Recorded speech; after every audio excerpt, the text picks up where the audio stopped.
पंजाब केसरी में आप सबका स्वागत है। मैं हूं चंद्रशेखर धरनी। हरियाणा कर्मचारी चयन आयोग के अध्यक्ष भोपाल सिंह खत्री जी हमारे साथ मौजूद है, बातचीत करेंगे। खत्री साहब, स्वागत है पंजाब केसरी में। नमस्कार, आपके सभी दर्शकों को मेरा प्रणाम। खत्री साहब, जिस प्रकार से हरियाणा कर्मचारी चयन आयोग का ये भवन है, जो नया भवन, अपना भवन, हरियाणा कर्मचारी चयन आयोग को कब तक मिल सकता है, क्या संभावनाएं हैं? धरनी जी, आपने हमारे जो दुख तीरग है ना, उस पर हाथ रख दिया। हमारे पास स्टाफ जितना है, लगभग अभी 300 लोग स्टाफ है और यहाँ पर बैठने की भी पूरी व्यवस्था नहीं है। हमने कई बार सरकार से मांग की है कि हमारा एक इंडिविजुअल भवन होना चाहिए और सरकार ने हमारी मांग को स्वीकार कर लिया है। और जो हुड्डा के प्रशासनिक अधिकारी हैं और यहाँ के डीसी हैं पंचकूला के, उनको जगह निश्चित करने के लिए कहा था कि एक कोई जगह भूखंड देखें। तो शायद उन्होंने आईटी पार्क के पास सेक्टर 23 पंचकूला में 1 एकड़ ज़मीन जो है वो हमारे लिए चिन्हित की है। अभी तो वो कह रहे हैं कि एचएसएससी का ऑफिस वहाँ बनाएंगे। शायद एचपीएससी और एचएसएससी की दोनों बिल्डिंग वहीं भविष्य में ले जाने की योजना है। खत्री साहब, जिस प्रकार से जो सीईटी का रिजल्ट था, बच्चों को भी इंतजार थी, एक सरकार का भी ड्रीम प्रोजेक्ट था, पेपर लेना ही चुनौती था। पहले तो पेपर भी हुए, रिजल्ट भी आ गया। इस रिजल्ट की रेशो क्या रही और आप कितने सेटिस्फाइड हैं सारी चीज़ों से? इस पूरे रिजल्ट से मैं पूरी तरह से सेटिस्फाई हूँ। अगर कोई बच्चा कोई किसी तरह की उसकी कंप्लेंट है तो हमने कल लगभग 100 कैंडिडेट की कंप्लेंट्स का अवलोकन किया, तो कहीं ना कहीं कैंडिडेट की तरफ से ही अधूरी जानकारी थी, तो इसलिए कुछ प्रॉब्लम्स हैं। कोई आधार कार्ड को लेके, पीपीपी को लेके, या उसने क्लेम कुछ किया, नंबर कुछ मिल गए, क्योंकि ये प्रोसीजर 2-3 साल से शुरू था और स्टेटस जो है वो बाद में चेंज होता रहा। बच्चे को भी पता नहीं लगा कि मेरे घर में नौकरी आ गई, पर मेरे नॉन जॉब के नंबर मिल गए। पर जब उसने भरा था उसके घर में नौकरी नहीं थी। जैसा कि आपने सिनेरियो पूछा, तो 11,22,232 जो कैंडिडेट थे उन्होंने अप्लाई किया था और 7,73,572 लोग परीक्षा में बैठे थे, जिनमें से मेल कैंडिडेट 4,77,926 थे और फीमेल 2,95,627 थे। जो ट्रांसजेंडर जिनको हम बोलते हैं वो 19 कैंडिडेट थे और टोटल कैंडिडेट जो क्वालिफाई किए हैं रिजर्व कैटेगरी और जनरल के, वो 3,57,562 संख्या है, जिनमें मेल 2,25,005 और फीमेल 1,32,551 और जो ट्रांसजेंडर हैं वो 6 लोग क्वालिफाई हुए हैं। इस तरह से 3,57,562 लोग कुल क्वालिफाई हुए हैं और जिन्होंने परीक्षा दी थी ऐसे 4,16,010 कैंडिडेट जो हैं वो डिसक्वालीफाई हुए हैं, जो 50% और 40% की रेशो को अचीव नहीं कर पाए। खत्री साहब, जो ये चयन प्रक्रिया अपनाई गई, रिटर्न टेस्ट था, सारा कुछ था, इसमें पारदर्शिता का भी दावा किया जा रहा है। अब कितनी पोस्टें हैं, इनको कब तक भरा जाएगा और इसमें कितने बच्चों को इनमें से बुलाया जाएगा पोस्टों के अगेंस्ट? अभी हमारे पास सरकार की तरफ से जो सी क्लास के लिए हैं वो 30,369 पोस्टें जो हैं वो आई हुई हैं। इसमें टीजीटी की अलग से 7,500 हैं और पुलिस की लगभग 6,000 पोस्टें आई हैं। टीजीटी तो अलग स्टेट के आधार पे होगी, पुलिस सीईटी से ही होगा। इस तरह से हमारे पास सी क्लास के लिए अभी तक लगभग 42,000 पोस्टों की डिमांड है। जो रिक्विजिशन है वो सरकार की तरफ से आ चुकी है और अगले 15 दिन में हम इन 42,000 पोस्टों का विज्ञापन करने जा रहे हैं। खत्री साहब, अभी तो जो रिजल्ट आया उसमें बहुत त्रुटियां हैं। किसी बच्चे को 5 अंक नहीं मिलने चाहिए थे, मिल गए, किसी को मिलने चाहिए थे, नहीं मिल पाए, और कईयों की और कई शिकायतें इस तरह की बहुत ज़्यादा जनरल तौर पर देखी जा रही हैं जो बच्चे बता रहे हैं। कल ही हमने एक नोटिस निकाला है अपनी वेबसाइट पे और हमने बच्चों को कहा है कि 15 दिन का टाइम दिया है कि अगर कोई आपको त्रुटि लगती है तो आप उसको सुधार सकते हैं, हम अपने लेवल पे उसको सुधारेंगे। और हमने बच्चों को 15 दिन का टाइम दिया है। त्रुटियां कुछ बच्चों को क्लेम के आधार पे हैं, क्योंकि प्रोसीजर 2-3 साल से चल रहा है तो स्टेटस चेंज हो रहा है, और कुछ पीपीपी से हमने अपने नोटिस में ही कहा था कि हम सारी चीज़ें आपकी पीपी से वेरीफाई करेंगे। तो जैसे किसी बच्चे ने क्लेम किया कि मेरे घर में नौकरी नहीं है और उसके घर में नौकरी वाकई नहीं है, तो हमने तो एक सरकार की तरफ से जो नोटिफिकेशन है कि जो नॉन जॉब के नंबर हैं वो केवल उन लोगों को मिलेंगे जिनकी वार्षिक आय 1,80,000 रुपये से कम है। तो बच्चे ने तो क्लेम कर दिया कि मेरे घर में नौकरी नहीं है, मगर एक सरकार की तरफ से कैप भी तो लगा हुआ है ना कि नॉन जॉब के नंबर सिर्फ उसको मिलेंगे जिसकी वार्षिक इनकम 1,80,000 से कम है। कोई बच्चा है उसने कहा कि मेरे घर में तो नौकरी है, फिर भी आपने मेरे को 5 नंबर दे दिए। जब उसने फार्म भरा था उस टाइम उसके घर में शायद नौकरी नहीं थी और उसने क्लेम किया और उस क्लेम को हमने एज इट इज मान लिया। अब सारी चीज़ें वेरिफिकेशन पे जा रही हैं, जिसकी कोई त्रुटि है उसको हम ठीक करेंगे, चाहे हमारे लेवल पे होगी चाहे कैंडिडेट के लेवल पे। खत्री साहब, मैं आपकी बात से इससे सहमत नहीं हूँ कि बच्चे ने जब फार्म भरा, मैं आपको एक एग्जांपल देता हूँ। एक सगे भाई बहन है, उन्होंने भरा, बहन को तो 5 नंबर नहीं मिले, भाई के 5 नंबर जोड़ दिए गए, जबकि उस परिवार में सरकारी नौकरी है। तो ये त्रुटि तो कहीं ना कहीं आपके ऑफिस के एंड पे भी रही है या एजेंसी जो इन्वॉल्व है उसके एंड पे भी रही है। हो सकता है वो कहीं पीपीपी के लेवल पे भी हो, पीपीपी में अपडेट ना हो ये चीज़, और हमने सिर्फ पीपीपी को ही आधार मानना है, वहाँ शायद अपडेट ना हो। पीपीपी में भी ये चीज़ ऐड है। ये पर्टिकुलर केस को मैं जानता हूँ, इसलिए मैंने आपसे बताना चाहता हूँ कि आपके कहीं ना कहीं त्रुटियां आपके विभागीय भी। अगर आप हमारे पास जो उसने एप्लीकेशन फॉर्म भरा और जो उसको अब स्कोर कार्ड मिला और पीपीपी, अगर ये तीनों चीज़ें लेके आप आ जाएं, हम दूध का दूध पानी का पानी कर देंगे कि किस लेवल पे त्रुटि है। ऐसा नहीं है, कहीं ना कहीं तीनों स्टेजों पे कहीं ना कहीं एक स्टेज पे त्रुटि है, इसलिए ऐसा हुआ है, वरना नहीं होता ऐसा। खत्री साहब, सीईटी को क्वालिफाइंग बनाने के लिए क्या विचार चल रहा है? क्या सरकार को कोई लेटर लिखी है आपने? नहीं, हम सरकार के नियमों को फॉलो करते हैं और जो सीईटी का ड्राफ्ट है वो सरकार ने तैयार किया है, मंत्रिमंडल में पास हुआ है। इसमें किसी तरह का जो बदलाव है, करना नहीं करना, ये सरकार के लेवल पे है। अभी तक तो जो सरकार की हमारे पास इंस्ट्रक्शंस हैं हम तो फॉलो करने के लिए बाध्य हैं एक तरह से उसको। सीईटी को लेकर मामला हाई कोर्ट में भी है, पिछले डेट पर जो है बताया जा रहा है, सुना है, कितना अथेंटिक है ये तो आप कंफर्म करेंगे कि आपके तरफ से या सरकार की तरफ से कोई व्यक्ति पेश नहीं हुआ, अधिवक्ता पेश नहीं हुआ। अब जो अगली डेट फरवरी में है उसके लिए क्या विचार है? देखिए, इसमें सरकार पार्टी है ना कि एचएसएससी, क्योंकि जो सीईटी का ड्राफ्ट है, नोटिफिकेशन है, वो मुख्य सचिव की तरफ से जारी हुआ है। हमको ना इसके में कोई जवाब देना, जो जवाब देगी कोर्ट में जाके जो रिप्लाई है वो सरकार की तरफ से होगा, ना कि एचएसएससी की तरफ से। जो ग्रुप सी के अब पोस्टें आप बता रहे हैं, 4 गुना ज़्यादा बच्चों को बुलाया जाएगा या क्या फार्मूला अडॉप्ट किया जाएगा? अभी तो हम पोस्ट के गेट सबसे अप्लाई करेंगे जो भी क्वालिफाई हुए हैं, फिर हम 4 गुना जो टॉपर हैं उनको चिन्हित करेंगे, ये देखेंगे टॉप 4 कौन हैं, उनको ही हम अगले स्क्रीनिंग टेस्ट पे बुलाएंगे, जो अभी तक का प्रावधान है। ग्रुप डी के लिए कब ये सीईटी की परीक्षाएं होने जा रही हैं? ग्रुप डी की जो एनटीए से हमारी बात हुई है और सरकार की बात हुई है, उन्होंने 4, 5 और 10, 11 मार्च अभी निश्चित की है।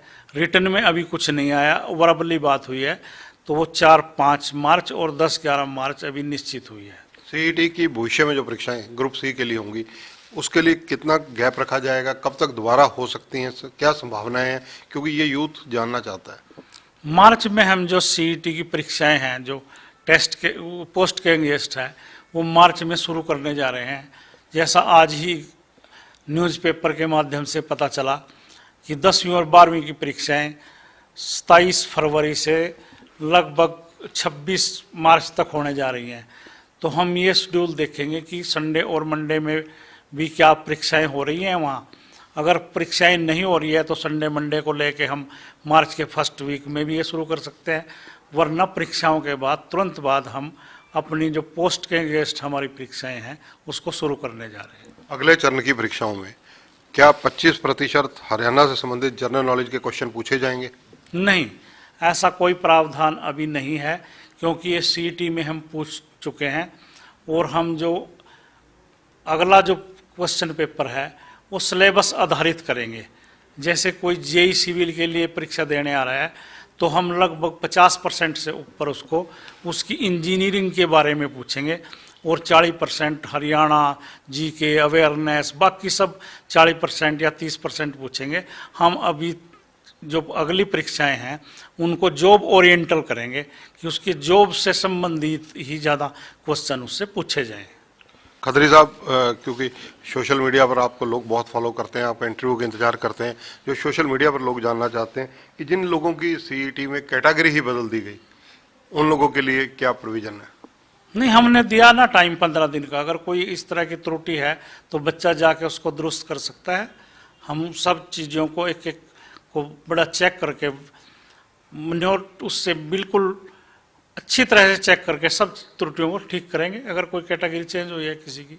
आगे आने वाली जो भर्तियां हैं उनमें क्या सब इंस्पेक्टर की पोस्टें भी निकाली जा रही हैं?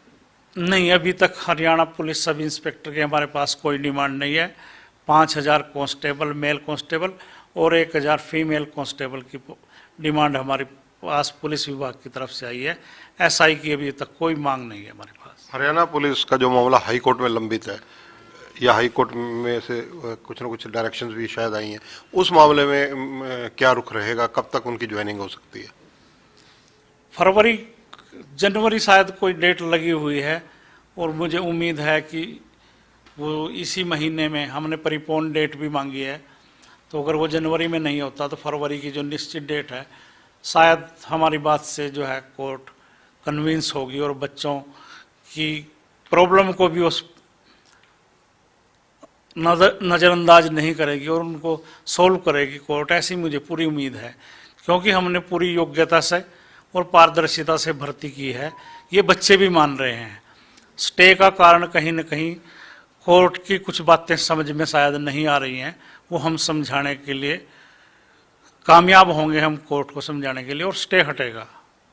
जो सोशियो इकोनॉमी है उसको लेकर कहीं ना कहीं कोई विवाद रहता है, उस मामले में क्या कोई जांच भी प्रशासनिक स्तर पर की जा रही है? नहीं, वो जब फाइनल भर्ती हमारी हो जाती है और जब सिलेक्शन हो जाती है तब हम हरियाणा पुलिस की जो सीआईडी विंग है उससे जांच कराते हैं कि जो बच्चे ने नॉन जॉब के, फादरलेस के, विधवा के ये नंबर क्लेम किए हैं क्या उसने ठीक किए हैं या गलत किए हैं, वो हम सिलेक्शन के बाद करते हैं। एक समान योग्यता रखने वाले व्यक्तियों के लिए क्या जो ये एक ही ग्रुप बनाया जा सकता है? जैसे हमने बताया कि 42,000 पोस्टें हमारे पास अभी तक आई हैं, हमने इसके लिए अभी 52 ग्रुप बनाए हैं। जो एक समान योग्यता के पद हैं उनका एक ग्रुप होगा और बच्चे से प्रेफरेंस मांगी जाएगी कि आप कौन से डिपार्टमेंट में और कौन सी पोस्ट पे जाना चाहते हैं। ये प्रॉब्लम हमको सिर्फ जो सिंपल ग्रेजुएट या सिंपल +2 क्वालिफिकेशन के लोग हैं वहाँ थोड़ी सी ये दिक्कत है, वरना हमने टेक्निकल पोस्टों ये कोई दिक्कत ही नहीं है। क्योंकि जो टेक्निकल पोस्ट है वो उसकी एक निश्चित योग्यता निर्धारित है, डिप्लोमा या डिग्री। इसी तरह से अगर देखा जाए तो ये चर्चाएं कि 10+2 वालों के लिए जो ग्रुप है वो 10 से 12 ग्रुप बनाए गए हैं। हाँ, इस तरह के बनाए हैं कि अगर किसी का +2 में साइंस जरूरी है या कॉमर्स जरूरी है या उसको मेडिकल नॉन मेडिकल जरूरी है तो इस तरह के ग्रुप बनाए हैं। अगर किसी में क्वालिफिकेशन किसी भी स्ट्रीम से +2 या किसी भी स्ट्रीम से ग्रेजुएशन है उसके कॉमन हमने ग्रुप बनाए हैं। आईटीआई इंस्ट्रक्टर की पेंडिंग जो रिजल्ट्स हैं वो कब तक आने की संभावना है? इस पे हम आज से ही काम शुरू करने जा रहे हैं और ये जो रिजल्ट डिले हुए हैं इसका कारण ये था कि जो हमारे प्रोग्रामर या ऑपरेटर थे, कंप्यूटर ऑपरेटर, वो पिछले कई दिन से, लगभग 10 दिन से एनटीए के ऑफिस दिल्ली में व्यस्त थे और हम इस पे जो हमारी 12-13 कैटेगरी 12/19 जो आईटीआई की है उस पे आज से ही हम प्रोसेस शुरू करने जा रहे हैं। अगर मैं एक और सवाल लेना चाहूँ कि वन टाइम रजिस्ट्रेशन टोटल कितने लोगों ने कराई थी, अगर आपको आंकड़ा याद हो? 11,22,000। तो अगर अब ये माना जाए कि ये भर्तियां मार्च अप्रैल में प्रक्रिया शुरू हो जाएगी, जिनके अब बच्चे पास हुए हैं, तो इनको कब तक अगर रिजल्ट आ जाएंगे आगे, और कब तक ये सुनिश्चित माना जाएगा कि इन बच्चों को रोजगार मिल जाएगा? सितंबर अक्टूबर तक हम प्रयास करेंगे कि सारी भर्ती हो जाए, और सितंबर अक्टूबर में अगला जो सीईटी है 2023 का, उसका आयोजन किया जाए। खत्री साहब, बड़ा सीधा सवाल लेना चाहूँगा कि हरियाणा कर्मचारी चयन आयोग कहीं ना कहीं उंगली उठती रहती है कार्यप्रणाली को लेकिन देखा है कि आप का मोबाइल नंबर स्टूडेंट्स के पास भी है। स्टूडेंट अगर कोई अभ्यर्थी जिनको कहा जाए वो कोई दिक्कत होती है वो कॉल भी करते हैं। ऐसी कुछ कॉल्स मैंने अभी देखी भी, आप बात कर रहे थे कि स्टूडेंट्स को आप किस तरह इंश्योर करना चाहेंगे कि उनके साथ कोई यहाँ जाती नहीं होगी, खिलवाड़ नहीं होगा? बिल्कुल, हम व्हाट्सएप पे भी कॉल पे भी सब बच्चों का समाधान करते हैं, जो यहाँ आते हैं उनको बताते हैं, और बच्चे 100% सेटिस्फाई होके जाते हैं कि कहीं ना कहीं मेरे लेवल पे या मेरे को कुछ गलत फहमी थी, वो उनकी जो त्रुटियां हैं, जो उनको प्रॉब्लम है, उनको सॉल्व करते हैं। और ये तो सॉफ्टवेयर का काम है, कंप्यूटर का काम है, इसमें हम चाह कर भी किसी से भेदभाव अगर करना भी चाहें नहीं कर सकते, क्योंकि कंप्यूटर ही मेरिट को उठाता है, सॉफ्टवेयर ही सब कुछ कर रहा है। मैनुअल यहाँ कोई कुछ नहीं, पिक एंड चूज नहीं है, सिर्फ मेरिट है। एक सवाल और लेना चाहूँगा, ये क्योंकि युवा वर्ग की ज़्यादातर चर्चा में देखा जाता है, जो डिस्कशन होती है उनमें आता है कि जो हरियाणा कर्मचारी चयन आयोग है, उन्होंने ये जिस तरह से सीईटी लिया, इस तरह की परीक्षाएं लेकर भर्ती प्रक्रिया को जटिल कर दिया गया, कॉम्प्लिकेटेड किया गया है। नहीं, ये जटिल नहीं है, ये सरकार की बहुत ही गेम चेंजर प्लान है कि हमारा बार 10 से 12 लाख लोगों का पेपर लेते थे, अब हमारे पास शॉर्ट लिस्टेड लोग हैं और एक मेरिटोरियस बच्चे हैं कि वो ही परीक्षा देंगे अगली। तो इससे तो काम आसान हो गया है, बल्कि ना कि इससे हार्ड हुआ है।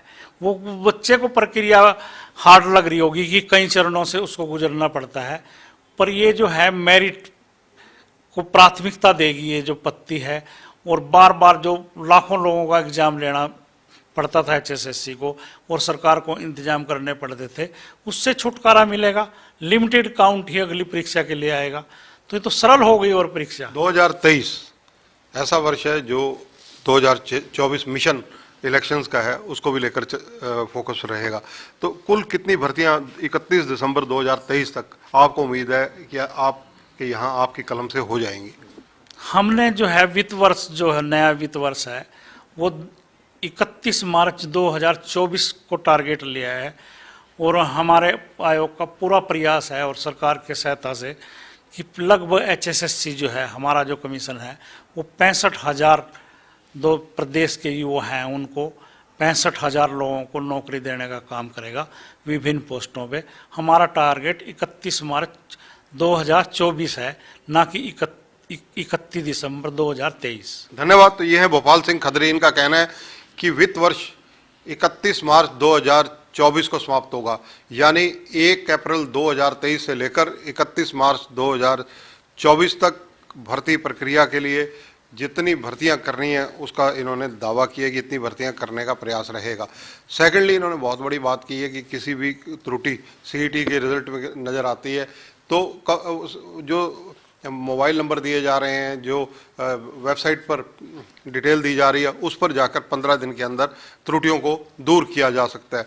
तीसरी अहम बात इन्होंने बताई है कि हरियाणा कर्मचारी चयन आयोग को अपना भवन मिले, इसके लिए उनके सार्थक प्रयास चल रहे हैं और 1 एकड़ की ज़मीन जल्दी ही मिलने की संभावना है और नए वित्त वर्ष में हो सकता है कि उस पर काम भी शुरू हो जाए। कैमरामैन संजय सिंह के साथ चंद्रशेखर धरनी, पंजाब केसरी टीवी, चंडीगढ़। हमसे जुड़े रहने के लिए हमारे YouTube चैनल को सब्सक्राइब करें और नई वीडियो की नोटिफिकेशन के लिए बेल आइकॉन को दबाएं। अगर आप ये वीडियो Facebook पर देख रहे हैं तो लाइक जरूर करें और ज्यादा से ज्यादा शेयर करें। धन्यवाद।